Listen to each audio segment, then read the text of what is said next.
Olá pessoal, tudo bem? Na aula de hoje vamos falar sobre a composição química da célula. Então nós vamos fazer essa primeira parte da nossa aula, né? Então essa aula, são muitos componentes, né, da célula e muitas biomoléculas, a gente vai dividir ela em duas partes.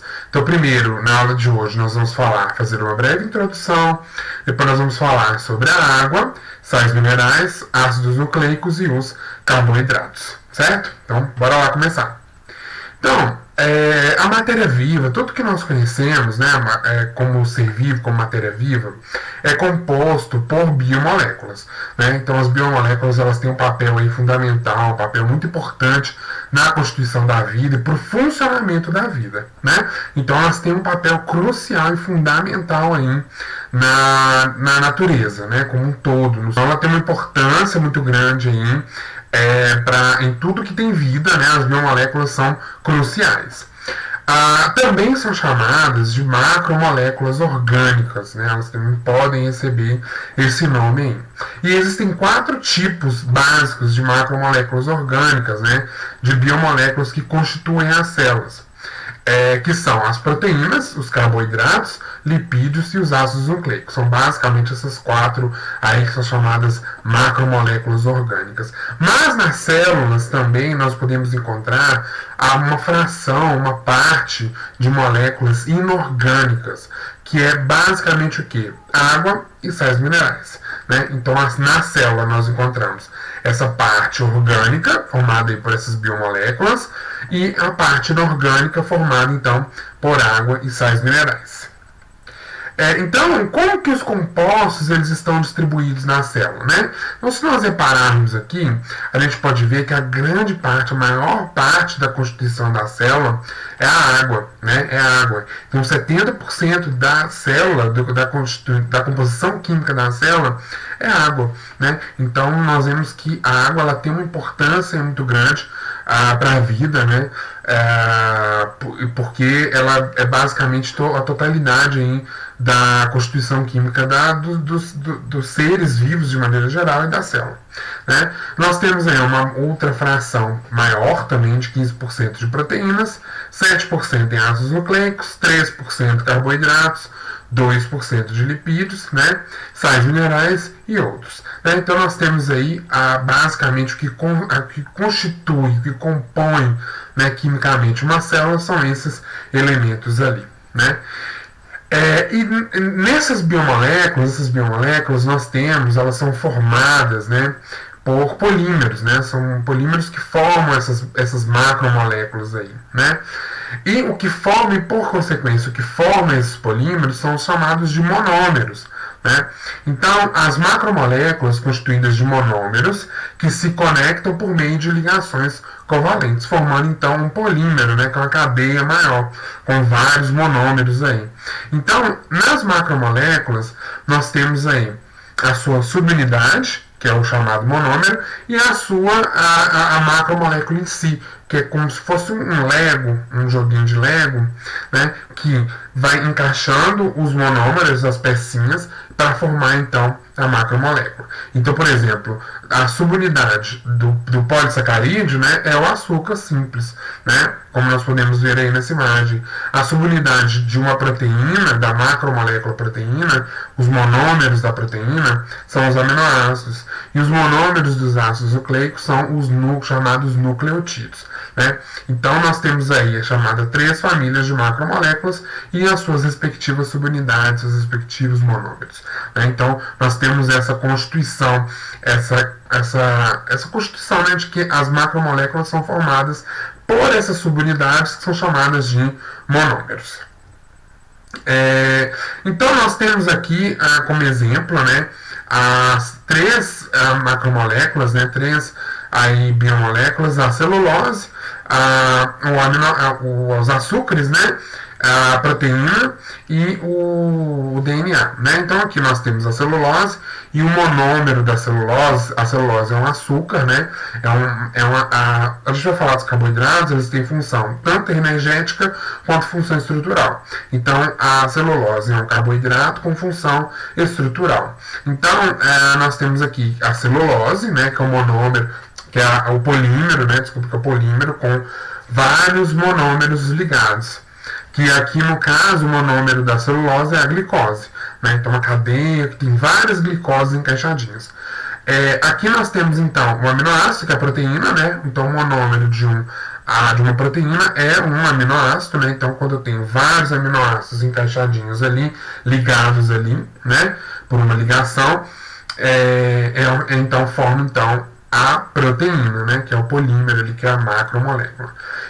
E os ácidos nucleicos, né, nós temos que os monômeros dele, né, são os nucleotídeos, né? Então aqui nós temos nucleotídeo de RNA e nucleotídeo de DNA. Então quando se juntam vários nucleotídeos, forma aquela cadeia maior, aquele polímero com essas unidades, com esses monômeros ligados e unidos, né? Formando então o ácido nucleico. Então, gente, agora, entrando mesmo na parte da composição química e desses constituintes, né, que fazem parte aí na composição química da célula, vamos falar sobre a água. A água, como vocês puderam ver ali anteriormente, né, a água faz parte, compõe, né, 70% de todo o conteúdo celular é água. Então, ou seja, ela é muito importante, né, ela é crucial aí para o perfeito funcionamento da célula. E a água, gente, ela é importante, ela é considerada aí o solvente natural dos íons e participa também na dispersão da maior parte das macromoléculas, né? Então, ou seja, ela tem essa importância de ser solvente celular, solvente natural desses íons, né, que fazem parte, que são utilizados aí pelas células, e também pela dispersão da maior parte dessas macromoléculas. A água é indispensável na atividade metabólica, pois os processos fisiológicos ocorrem em meio aquoso. Então, todo processo fisiológico ele ocorre ali em meio aquoso, né? Então, por isso que a água é tão importante. Para que aquele processo fisiológico ocorra, para que os processos fisiológicos ocorram dentro da célula, é necessário que o ambiente seja um ambiente aquoso. Então, por isso que ela é tão importante. Absorve calor, também a água tem essa função de absorver calor, prevenindo variações bruscas de temperatura que pode levar aí a uma danificação, a danificar a célula ali, tá? Então nós vamos falar da água aqui, da molécula da água, né? A água como solvente, reações químicas e dissociação. Então, a molécula da água, ela tem uma característica muito particular, né, que ela tem uma polaridade, ela apresenta uma polaridade, né, ela tem uma angulação, né, como vocês podem perceber aqui nessa imagem aqui, né, ela tem uma angulação e ela tem uma carga, né, ela tem uma carga que dá uma polaridade a essa água, né? Então, ou seja, ela tem uma carga parcial negativa, ela tem uma carga parcial positiva. Isso em decorrência ao par de elétrons que sobra do oxigênio, né? Porque o oxigênio ele tem, isso aí vocês vão ver na química e na bioquímica, né? Então fazem parte aí, vocês vão ver isso com mais afinco. Mas o que acontece? O oxigênio tem 2 elétrons, ele faz ligação, ele tem camada de valência, 2 elétrons na camada de valência, que é o que faz ligação com o hidrogênio, né? Com cada um hidrogênio, né? E faz as ligações. E ele fica sobrando, né, 2 pares de elétrons aqui, como vocês podem ver nessa imagem aqui. Esse deslocamento ali do par de elétrons para essa parte aqui de cima aqui da molécula da água faz com que ela adquira, né, uma carga negativa, uma carga parcial negativa. E aí o que acontece aqui com para baixo, né, com a parte de baixo onde estão os hidrogênios, ele vai ficar com uma carga então positiva. Porque o que acontece? O oxigênio ele é mais eletronegativo do que o hidrogênio. Então ele tem uma tendência, uma capacidade de puxar mais para ele os elétrons, né? Então, os elétrons, apesar de eles estarem compartilhando os elétrons, mas o oxigênio ele tem uma tendência de puxar mais para ele aquela nuvem eletrônica. Então, isso faz com que na parte onde estão ligados os hidrogênios fique com uma carga positiva, formando esse polo, né? E formando também essa estrutura, né? O que dá essa estrutura aqui para a molécula da água e essa polaridade. E a molécula da água pode formar, então, ligação. A ligação que ocorre entre moléculas é o que a gente chama de ponte de hidrogênio, né? E faz uma ligação também, né, com outras moléculas polares. Então, ou seja, a água ela pode liga ali entre si pelas pontes de hidrogênio e também com outras moléculas polares ali, né? Então, isso aí é uma outra característica muito importante que vocês vão ouvir falar muito na química e na bioquímica, que polar dissolve polar, apolar dissolve apolar, então semelhante dissolve semelhante, né? Isso é muito importante aí que vocês tenham na cabeça, né? Então, é um solvente chamado solvente universal, caracterizado e conhecido como solvente universal, né? Nós temos dois tipos de substâncias aí quando se fala em dissolução. Nós temos as chamadas substâncias hidrofílicas e hidrofóbicas, né? As substâncias hidrofílicas são as chamadas moléculas polares, né? Ou seja, o fílica ele dá uma ideia de amizade, né? De afinidade, né? Dá uma ideia de afinidade com a água. Então, as substâncias hidrofílicas são são as moléculas polares que têm afinidade pela água e podem ser dissolvidas pela água, né? Então, são as substâncias polares aí. A água ela é polar, então ela só vai dissolver substâncias polares. Então, ou seja, as substâncias hidrofílicas geralmente as substâncias hidrofílicas são polares e são dissolvidas pela água. Em contrapartida, nós temos as substâncias hidrofóbicas. Eufóbicas, fobia, já quer dizer aversão, repulsa, né? Então, as substâncias que são chamadas hidrofóbicas são aquelas moléculas apolares, né? Que não têm afinidade pela água e não se dissolvem na água. Então, que é um exemplo muito claro aí, que todo mundo conhece, é o óleo de cozinha, né? O óleo de cozinha é uma substância apolar, por isso que ele não se mistura com a água, né? Quando você joga um tanto de óleo num copo d'água, fica aquela camada de óleo em cima, eles não se misturam, né? Então, eles têm essa característica aí de serem apolares, né? Então, eles não se dissolvem com a água. Aqui nós temos como que ocorre a dissociação. Quando a gente joga um soluto ali numa solução, quando a gente joga ali um sal ali, como a gente tem aqui o NaCl, né, que está colocado aqui, ele se dissocia, né? Aquele sal que é a molécula do NaCl, quando ela é colocada em água, ela se dissocia. Então vai o cloro para um lado e o sódio para o outro, na dissociação, formando íons, né? Íons cloro e íons sódio, né? Então os sais eles têm essa característica, né, de se ionizar, eles ionizam. Então, nessa dissociação formam-se dois íons. Como vocês podem perceber aqui, o cloro ele tem uma carga negativa e o sódio ele tem uma carga positiva. Então, como que vai ocorrer essa dissociação? Por que ocorre essa dissociação?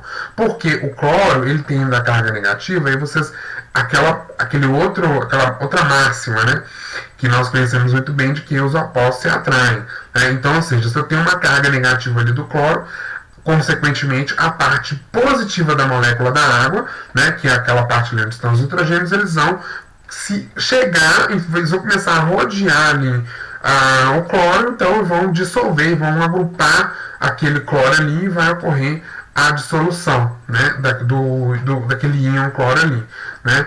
Da mesma forma, né, que o íon sódio, que é um íon positivo, como vocês podem observar, a orientação da molécula da água já é completamente diferente, né? Porque o íon sódio ele tem uma carga positiva, então qual a carga que vai se aproximar dele para dissolver? A carga negativa da água, né? Porque o positivo vai atrair o negativo. Então aqui, como vocês podem ver, olha só para vocês verem a diferença. Aqui no cloro, que é negativo, a parte que está chegando da água para fazer a dissociação aqui é a parte das, vamos dizer assim, das perninhas, né, que está chegando. E a parte aqui que está se aproximando do sódio aqui é essa parte aqui vermelha, que seria, vamos pôr sem a cabeça, né. Então a gente vê aqui a diferença que existe, né, a orientação não aleatória das moléculas da água, né? Então isso tem um sentido por causa do polo ali, da polaridade dessa água, né, e dessas cargas iônicas aí. Existem algumas substâncias que elas apresentam dois grupos. Elas apresentam um grupo polar e um grupo apolar, né? Então aqui, como nesse exemplo aqui, nós temos aqui um grupo polar hidrofílico e um grupo alquila hidrofóbico, né? Então o que acontece, o que vai acontecer aqui nesse caso, é que ocorre então agrupamento agrupamentos oscilantes, né, de moléculas de água na fase aquosa, e moléculas de água altamente ordenadas formam gaiolas ao redor das cadeias do grupo alquila hidrofóbicos, ou seja, formam como se fosse uma rede, né, uma gaiola, assim, uma espécie de enfim, uma rede mesmo, uma gaiola. Então aqui, o que acontece? As moléculas de água, né, elas se ordenam aqui nessa parte aqui hidrofóbica, e aí forma essa espécie de gaiola, né? Ao redor ali existe a parte que é hidrofílica, ela vai ter uma afinidade com a água ali, né? Mas essa parte ao redor dessa parte hidrofóbica ali forma então essa ordenação das moléculas de água, formando essa espécie de gaiola ali, né? Naquela molécula que tem essas duas partes ali, uma parte polar e uma parte apolar, que isso também pode acontecer muito nas substâncias químicas aí, tá? A água também, gente, ela participa de muitas reações químicas, né? Então ela tem uma função aí muito grande em relação às reações químicas. Existem alguns tipos de reação e que são reações de desidratação e de hidratação, né, que formam então algumas biomoléculas. Então, por exemplo, né, aqui nós temos a desidratação leva à síntese, né? Então geralmente, né, nós temos aí como uma regrinha que quando ocorre a desidratação leva então à síntese. Então está retirando, desidratar perde água, né? Então está retirando uma molécula de água para se formar uma outra substância. Então aqui nós temos um polímero curto, né, com 3 monômeros ali, né, nós temos um polímero curto e um hidrogênio dando sopa aqui. E aqui nós temos um outro monômero ali sozinho, perdido, isolado, com uma hidroxila, com um OH ali perdido dando sopa. Então vamos fazer o seguinte, vamos juntar nós dois e vamos liberar essa água aqui, que é o que ocorre. Então ocorre uma reação de desidratação, esse hidroxila junta com esse hidrogênio, sai fora uma água e forma então um polímero longo com 4 monômeros, né? Um polímero longo ali com 4 unidades, né? Que essa se junta aqui graças à saída dessa água. Da mesma forma, a gente tem aí a reação de quebra, né? Aqui nós temos que a hidratação leva à quebra. Então, ou seja, quando a gente adiciona uma molécula de água à reação, a uma determinada outra molécula, né, numa reação, a entrada de água faz com que quebre ali uma determinada ligação. É como se fosse o caminho inverso daqui, né? Então, ou seja, tem um polímero maior ali. Então, se eu adicionar uma molécula de água aqui, então, para cá vai entrar uma hidroxila e nessa cadeia aqui de 3 vai entrar um hidrogênio. Então, ou seja, então a água ela participa, muitas reações, muitos compostos são formados, muitas biomoléculas são formadas por reações de hidratação ou de desidratação.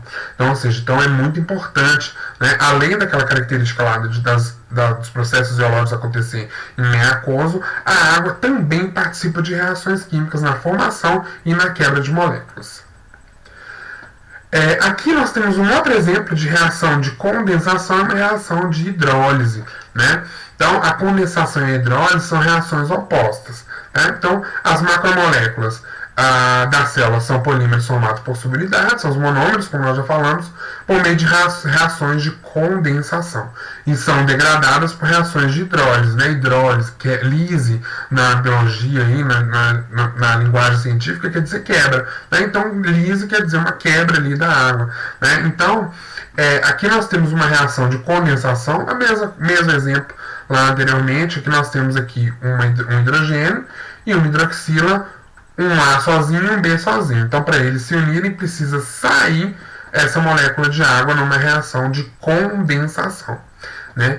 Agora, se eu quero separar esse A e B, eu preciso então introduzir uma molécula de água, quebrar uma molécula de água para que aquele H e aquele OH entrem nos respectivos monômeros ali e formem então e separe aquilo ali, né? Então são reações opostas que a água participa, que a água tem função aí ativa, né, no processo, né? Não é só a presença dela no meio, ela também participa do processo em reações de condensação e de hidrólise. Então, e a água, ela também tem um outro fator muito importante que é relacionado à sua dissociação, né? A dissociação da água, gente, ela tem uma importância muito grande, uma coisa que vocês com certeza vão ouvir falar muito, que é em relação ao pH, né? Então, quando a água se dissocia, né, aqui a água H2O, quando ela se dissocia, ela vai liberar íons H+, e íons OH-. Então, ou seja, pH, o próprio nome já diz, é potencial hidrogênio iônico, é quanto de H+ que eu tenho ali no meio, disperso, né, livres. Então, ou seja, a dissociação da água ela tem uma interferência também no pH. Então, a dissociação da água é uma forma de representar a concentração de íons H+ em uma determinada solução em mol por litro. O termo é utilizado para indicar o grau de basicidade ou acidez de uma solução, em uma escala que vai de 0 a 14, com o pH 7 sendo neutro. Então, ou seja, esse termo ele é utilizado aí para indicar quão básico ou quão ácido é uma substância, dentro de uma escala de 0 a 14, né? Sendo que o meio ali, o pH 7, é o pH considerado neutro. Aqui na escala de pH, né, nós temos aqui o neutro 7 é o pH neutro, né? Então, quanto menor o pH, mais ácido é aquela substância, né? Então, aqui, ó, 6, 5, então até o 0 são substâncias ácidas. Quanto mais perto do 0, mais ácido é aquela substância. E, em contrapartida, quanto mais longe do 7, né, quanto mais próximo do 14, mais básica é aquela substância, né? Como pode ser bem mostrado nessa ilustração aqui, tá? Então, visto a água, né, algumas características principais da água, agora nós vamos falar sobre os sais minerais, né? Os sais minerais são compostos inorgânicos, como nós falamos, nós temos dentro da célula a fração orgânica e a fração inorgânica. Os sais minerais fazem parte aí, e a água, né, os sais minerais e a água fazem parte aí da fração inorgânica presentes na célula aí, né? Então, compostos inorgânicos importantes para o metabolismo celular. Então, é porque eles são inorgânicos, eles são fundamentais, eles são importantíssimos para o metabolismo celular. E esses sais minerais, eles estão dispostos ali no meio da célula em forma de íons. Então, eles se encontram ali na forma de íons. E quais são as funções desses sais minerais? Então, diferentes concentrações são encontradas no interior e no exterior da célula. Então, ou seja, existe existem vários sais minerais, né, que podem ser encontrados ali, e diferentes concentrações ali dentro e fora da célula, no interior e no exterior da célula. Isso faz parte de um processo, e eles também fazem parte de um processo, que é a chamada regulação osmótica, né? A regulação osmótica, ela tem alguns íons envolvidos, como cloro, sódio, potássio, como tem a famosa bomba de sódio e potássio, enfim, existe aí, elas participam ativamente no processo de regulação osmótica, né, que também falaremos mais para frente na nossa disciplina. Os sais minerais também são cofatores enzimáticos, então, ou seja, eles são cruciais para o funcionamento de algumas enzimas, como aqui nós temos o magnésio, aqui 2+, aqui, né? Eles são fundamentais para o funcionamento de determinadas enzimas. Também são componentes de diferentes substâncias, então, ou seja, eles compõem, fazem parte da composição de diferentes substâncias, como por exemplo o fósforo, né? O fósforo aí nós temos a molécula de ATP, né, que tem o fósforo, que é importantíssimo para o ATP, que o ATP é a molécula que é o que dá energia para a célula, né? Então, ou seja, o fósforo ele tem um papel muito importante aí nessa função energética, de suprimento energético para a célula.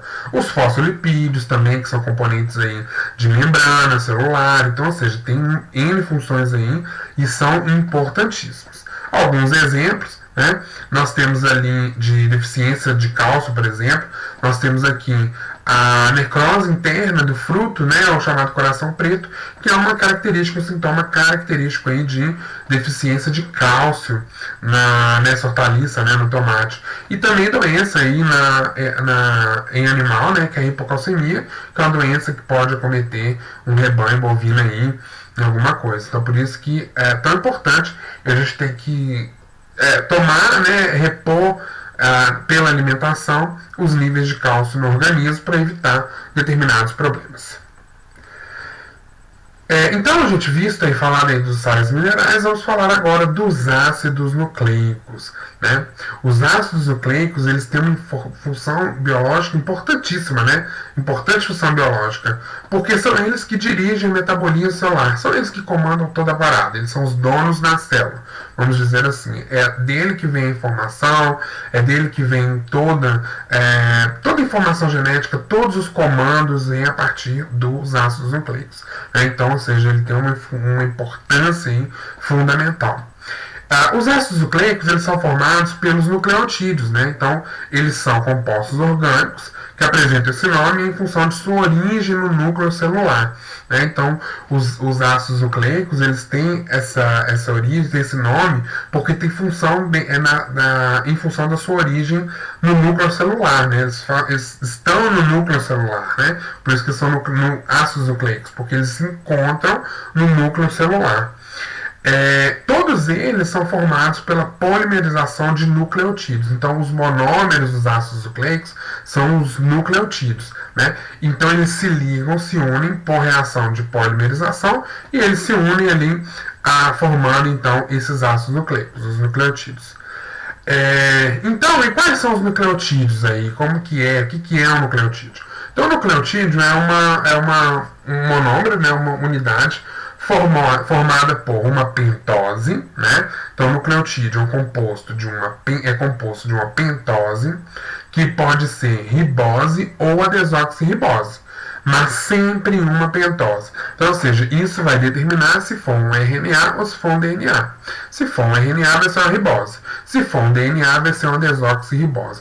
Mas sempre vai ser uma pentose. Tá? Tenham isso na cabeça. Então, o açúcar, não, a pentose, um açúcar, aqui, ó, ele aqui, sempre pentose. Nós temos uma base nitrogenada, né? Então, uma base nitrogenada e um radical fosfato. A importância dos sais minerais aqui, né? E um radical fosfato, proveniente do ácido fosfórico. Então, um nucleotídeo, um monômero do ácido nucleico, ele é composto por esses três componentes aí. Uma base nitrogenada, um açúcar, uma pentose, um açúcar de 5 átomos de carbono ali, né? Uma pentose e um radical fosfato. Então, sempre os nucleotídeos serão compostos por esses três componentes ali. Lembrando que a diferença entre o RNA e o DNA vai vir no açúcar ali, que se for um RNA vai ser uma ribose, se for um DNA vai ser uma desoxirribose. Então, os nucleotídeos de DNA possuem sempre como pentose a desoxirribose, acabei de falar, né? Já o RNA tem sempre aí a pentose, né? Como pentose a ribose, né? Então, os nucleotídeos qual que é, né, a diferença dos nucleotídeos de DNA e RNA, se os dois são nucleotídeos, né? Então, sempre, gente, tem isso na cabeça, sempre os nucleotídeos de DNA vão possuir como pentose a desoxirribose, né? É só associar aí o D do DNA com a desoxirribose. Já o RNA, os nucleotídeos possuem todos como pentose a ribose, né? Então, mais uma vez aqui, ó, ligar o R do RNA com o R de ribose. Né? Então, ou seja, eles têm os mesmos três componentes, mas só que o açúcar, a pentose do RNA é ribose e a pentose do DNA é a desoxirribose, certo? Então, aqui nós temos a diferença, né? A única diferença é o oxigênio, né? Aqui, ó, aqui é a ribose, ó. A ribose tem uma hidroxila, né, no carbono 2, né? E a desoxirribose tem um hidrogênio no carbono 2. Tá? Então, a única diferença é um oxigênio a mais aí, tá? As bases nitrogenadas, então, já vem uma outra questão também, uma outra diferença aí que ocorre nos constituintes. As bases nitrogenadas são oriundas de purina e de pirimidina, né? Então, são oriundas desses dois componentes aí, né? De purina e de pirimidina. Desse modo, então, como que elas se diferenciam? Se diferenciam bases purínicas e bases pirimidínicas, também chamadas de bases púricas e pirimídicas, respectivamente. Então, as bases, nós temos aí os tipos de bases, as bases púricas e as bases pirimídicas. São esses dois tipos. As bases purínicas, ou bases púricas, né, são a adenina e a guanina. Então, as bases púricas ou purínicas são a adenina e a guanina, tá? E elas estão presentes tanto em moléculas de DNA quanto em moléculas de RNA, né? Então, mais uma diferença aí, ó. Guarda isso daí. Então, o nucleotídeo do DNA e do RNA, a primeira diferença é uma ribose, a pentose do RNA é uma ribose, a pentose do DNA é uma desoxirribose. A outra diferença que nós vamos ter aqui é nas bases pirimídicas, né? A gente está falando aqui que nas bases nitrogenadas, tanto do DNA e do RNA, nós encontramos como bases purínicas ou púricas, né, a adenina e a guanina. Já as bases pirimidínicas não são as mesmas nos nucleotídeos de DNA e RNA. Então já vem a outra diferença, né? Então, em nucleotídeos de DNA, encontramos a citosina e a timina, né? Então, DNA vai ter adenina e guanina como bases púricas. Então, no DNA, nós vamos ter o quê? As bases púricas, né? Nós vamos ter como bases nitrogenadas púricas, adenina, guanina, citosina e timina. Essas quatro, tá? Então, enquanto no DNA e no RNA nós temos as mesmas bases purínicas, adenina e guanina, já em relação às bases pirimidínicas, nós não temos as mesmas nos nucleotídeos de DNA e RNA. Então, em nucleotídeos de DNA, nós encontramos a citosina e a timina, tá? Com bases pirimidínicas, né? Enquanto que em nucleotídeos de RNA são comuns a citosina e a uracila. Então veja aqui nesse exemplo aqui, né, que acho que fica mais fácil de entender. Então nós temos aqui bases, as purinas, né? Nós temos aqui adenina e guanina, DNA e RNA, ponto, tá? Já como bases pirimidinas, né, ou pirimidínicas, nós temos citosina e timina pro RNA e citosina e uracila pro RNA. Então, RNA não tem timina, tá? Então, a diferença aqui é que o RNA não tem timina. O RNA tem como base pirimidínica a uracila ao invés da timina, tá? Então, ou seja, se eu tenho ali um DNA, eu vou ter adenina, guanina, citosina e timina. Se eu tenho um RNA, eu vou ter adenina e guanina com bases purinas, né? E citosina e uracila com bases pirimidínicas, certo? Então, já vem a segunda diferença aí, é essa, né? Nos nucleotídeos. Aqui nós temos, então, né, e as ligações, elas ocorrem sempre assim, adenina com timina e guanina com citosina, né? Então, dentro ali, nas ligação entre os nucleotídeos, sempre adenina ligando com timina e guanina ligando com a citosina, né? Então sempre vai ser assim no DNA, né? Como a gente já falou ali. Agora, como nós temos no RNA, nós não temos a timina, então vai ser a adenina ligando com a uracila e a guanina ligando com a citosina, igual, tá? Então, aí já tem aí aqui onde ocorrem as ligações, né, aqui entre as bases nitrogenadas, né, nós vamos ver que elas sempre estão para dentro na fita dupla ali do DNA, né, então nós vamos falar da estrutura do DNA daqui a pouquinho, né. Então, nós temos ainda, a gente falou do nucleotídeo, existe ainda o chamado nucleosídeo, né? O nucleosídeo é a base nitrogenada e a pentose sem o fosfato. Então, quando nós temos aqui a base nitrogenada e a pentose, né, sem o fosfato, nós temos então um chamado nucleosídeo, tá? Então, o nucleotídeo é todo, ele completo, né, com os três componentes, base nitrogenada, pentose e o grupo fosfato. Já se nós não temos o grupo fosfato, ele então é um nucleosídeo, né? Então, o nucleosídeo ele pode ser monofosfatado, ele pode ser difosfatado e trifosfatado.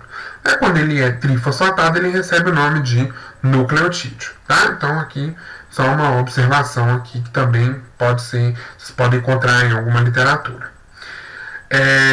Os nucleotídeos, eles ocorrem através de uma ligação chamada uma ligação aí fosfodiéster, né, que é a ligação que ocorre entre os nucleotídeos sucessivos do DNA e do RNA.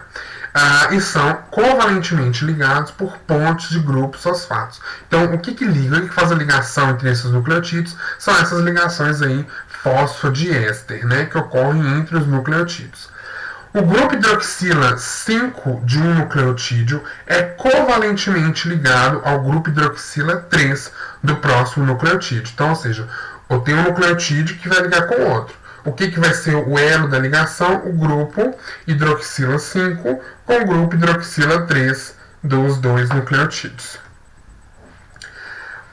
As cadeias covalentes de DNA e RNA consistem de resíduos alternados de fosfato e pentose. Então, essas cadeias elas consistem de resíduos alternados aí de fosfato e de pentose. Então, aqui, onde ocorre a ligação, então aqui nós temos o grupamento hidroxila 3 de um nucleotídeo ligando com o grupamento hidroxila 5 ligando com um outro nucleotídeo aí, formando essa ligação fosfodiéster.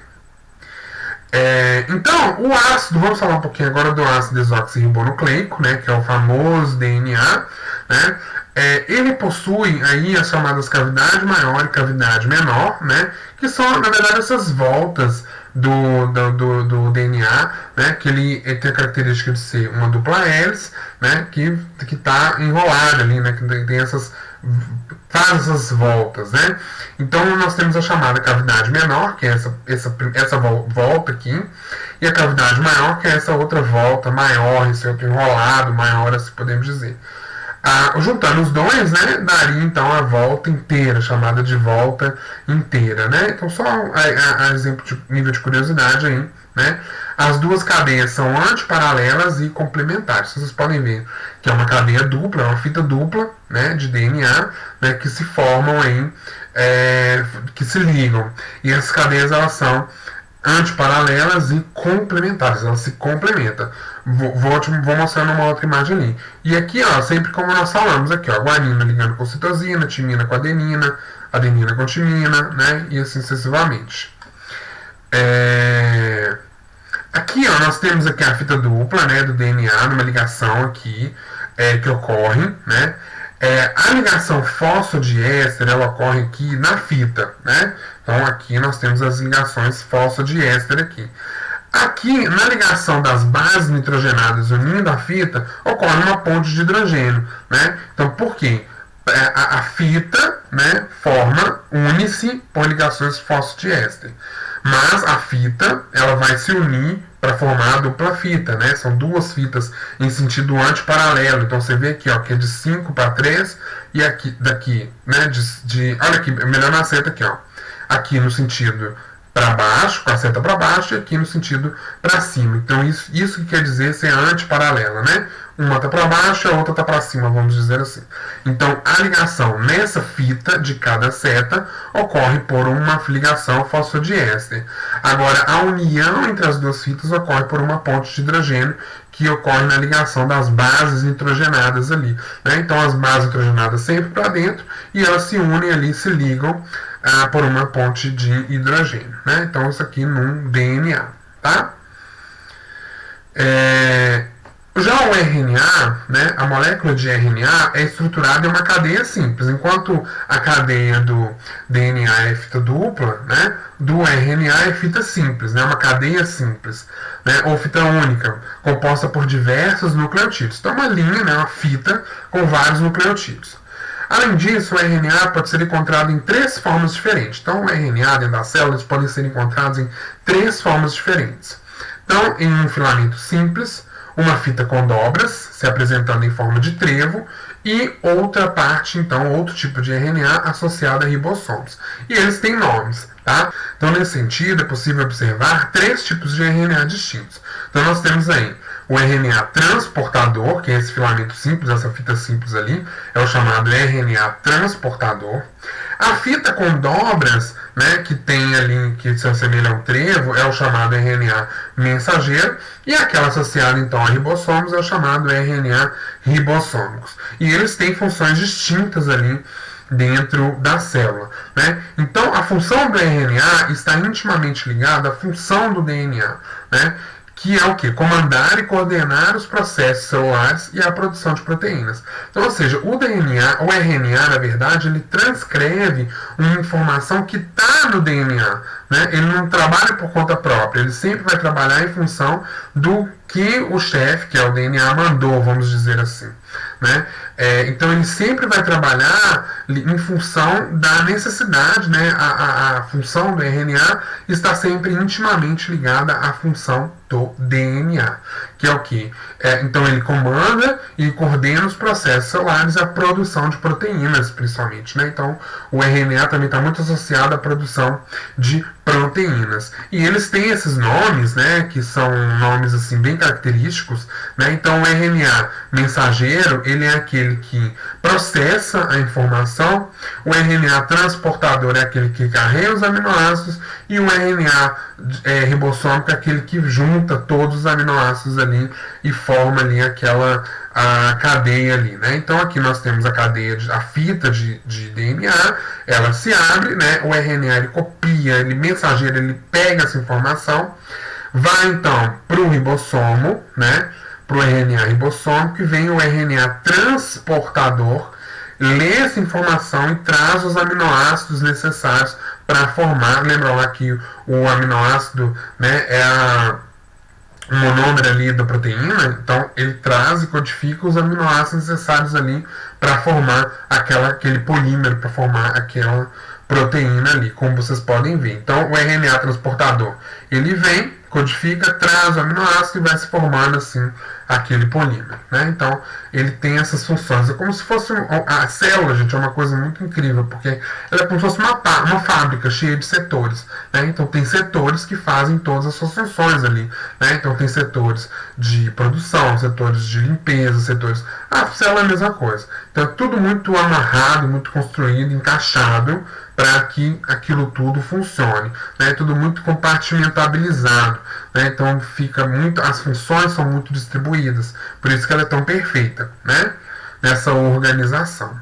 Então, falamos dos ácidos nucleicos, agora por fim, né, a gente vai falar dos carboidratos. Os carboidratos são as biomoléculas mais abundantes da face da Terra.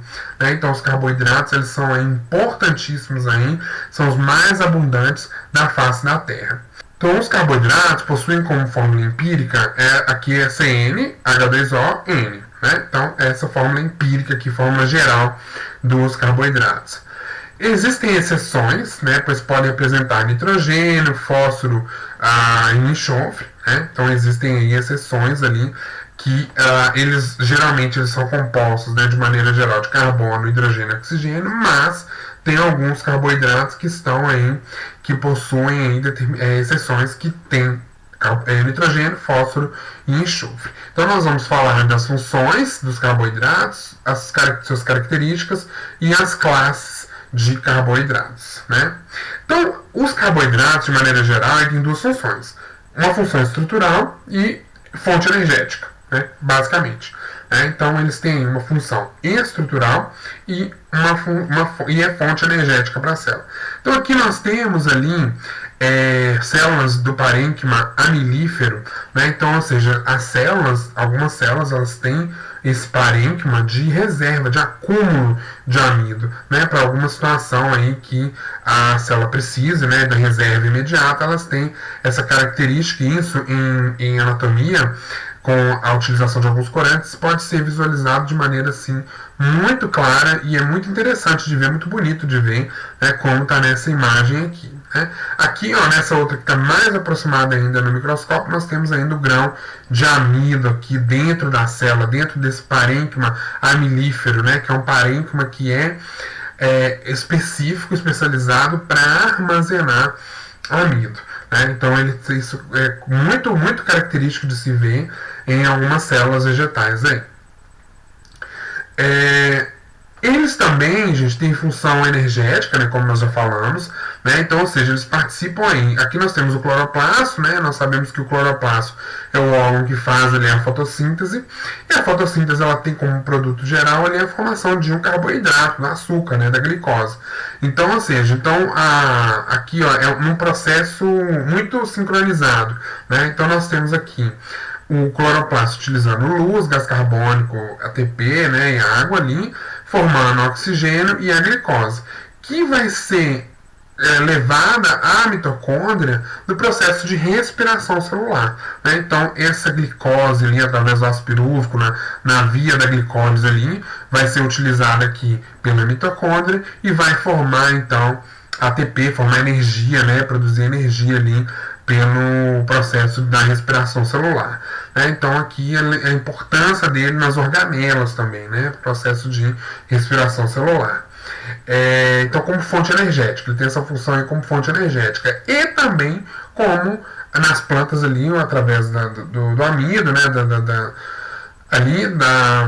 Né? E também como função estrutural. Né? Então, às vezes pode parecer que não, mas a parede celular, a fibra, a celulose é composta de açúcar. Né? Então, aqui nós temos moléculas de celulose que formam essas microfibrilas, né, que estão pelas cadeias de celulose, formando as fibras de celulose, né, que tem uma função estrutural aí para as plantas, né. Então, os açúcares e os carboidratos ele tem função energética, reserva energética, fonte de energia e função estrutural. Aqui nós temos aqui, ó, e aí tem uma diferença, tá, entre carboidratos. Fonte energética de vegetais é o amido, né? Fonte energética de animais é o glicogênio, né? É a reserva energética, o açúcar energético ali encontrado no sangue, que é o glicogênio. Então ali, vegetais, amido, animais, glicogênio, tá? Então a reserva energética dos dois ali tem essa diferença, tá? Dos açúcares ali, quais são utilizados, quais são as fontes energéticas da célula vegetal e animal. Um é amido, vegetal, e animal, glicogênio. Então aqui nessa célula aqui, uma célula do fígado, né, hepatócito, vocês podem ver os grânulos de glicogênio ali presentes na célula do fígado, né, que o fígado é um órgão que consome muita energia, então o glicogênio, ele produz ali o glicogênio ali para o consumo de energia ali nas células, né? Então aqui você pode observar os grânulos de glicogênio em um hepatócito, né, em uma célula aí do fígado, tá? Então, e quais são as características químicas dos carboidratos? Então, os carboidratos eles são polihidroxialdeídos ou polihidroxicetonas, né? Então, eles podem ser oriundos de um aldeído ou de uma cetona, né? Então, nós temos aqui essas duas diferenças, aqui nós temos esses dois tipos aqui de carboidratos, né? Que nós temos aqui um aldeído, né? Uma C-OH aqui, que é o aldeído, com uma só molécula principal aqui, ou uma cetona, que é uma C-OH entre carbonos. Então, ou seja, os açúcares eles podem ser dos dois tipos, ou um polihidroxialdeído ou um polihidroxiacetona, tá? Então, a glicose aqui, ela é um exemplo, então, de um polihidroxialdeído, né? Então, ou seja, aqui que vocês podem observar aqui. E ela pode ser encontrada na forma linear ou na forma cíclica. A forma cíclica ocorre uma ciclização, né? Então as pontas daqui da forma linear se fecham e se unem ali num formato cíclico, tá? Então aqui nós temos alguns exemplos aí de carboidratos, né? Alguns exemplos de açúcares aí que são polihidroxiacetona ou polihidroxialdeído. Aqui nós temos aqui hidroxialdeído, hidroxicetona e assim sucessivamente, né? São exemplos. Nós temos vários tipos de açúcares aí, vários tipos de carboidratos aí que podem ser encontrados nas células. Então, as classes de carboidratos, nós temos 4 classes de carboidratos que nós podemos encontrar. Nós temos os primeiros deles, que são os monossacarídeos, oligo e polissacarídeos. Então, vamos falar de cada uma delas aqui, né? Então, os monossacarídeos são classificados com base no número de átomos de carbono que contém. Então, monossacarídeos, eles recebem essa classificação baseados no número de átomos de carbono que eles possuem, né? Então, se eu tenho ali 3 carbonos, eu tenho uma triose. Se eu tenho 4 carbonos, eu tenho uma tetrose. Se eu tenho 5 carbonos, eu tenho uma pentose, né? Olha a pentose lá dos nossos nucleotídeos, né? Se eu tenho aí 6 carbonos, eu tenho uma hexose. Se eu tenho 7 carbonos, eu tenho então uma heptose. Né? Então aqui nós temos aí alguns exemplos, né? Então gliceraldeído, a treose, né? Ribose, glicose. Então nós temos alguns exemplos aí de monossacarídeos. Então geralmente, então, como nós podemos observar, são açúcares, são moléculas de carboidratos que eles vão ter de 3 a 7 carbonos. São os monossacarídeos.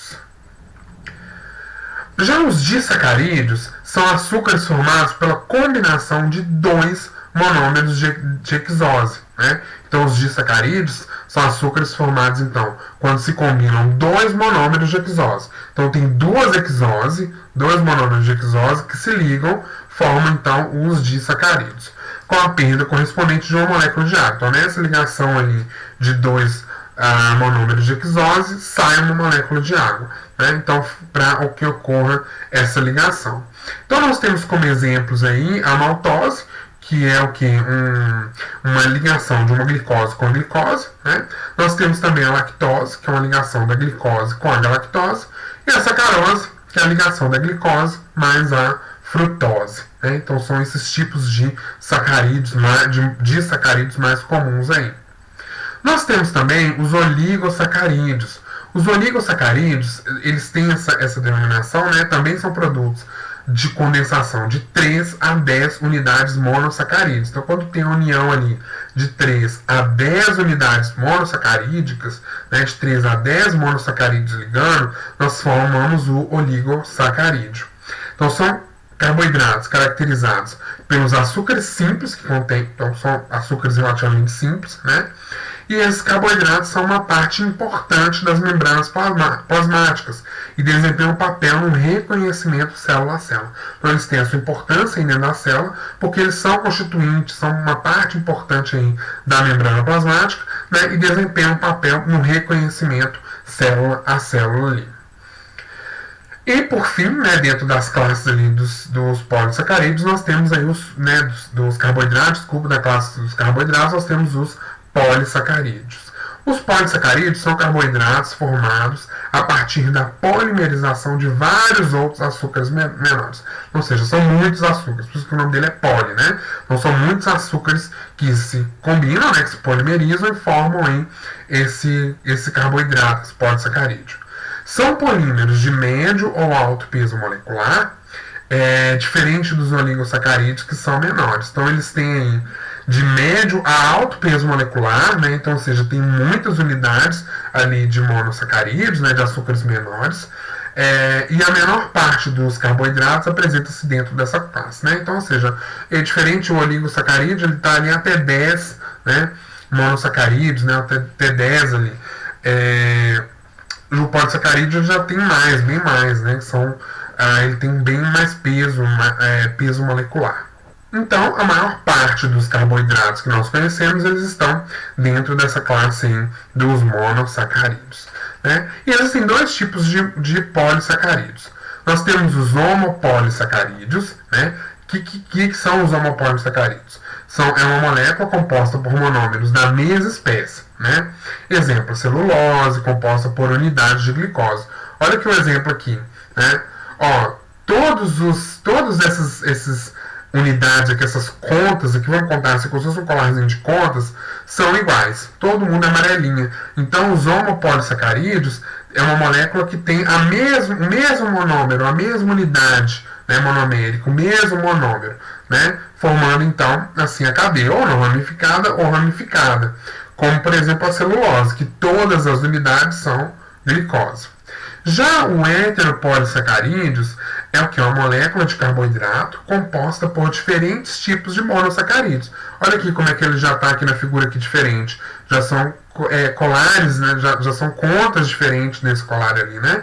Nós temos aqui uma vermelha, um azul, uma vermelha, um azul. Então, tem esse tipo aí dos heteropolissacarídeos. Então, ou seja, composto por diferentes tipos de monossacarídeos. Então, tem diferentes unidades monoméricas aí formando esse heteropolissacarídeo. Um exemplo é o aí peptídeo glicano.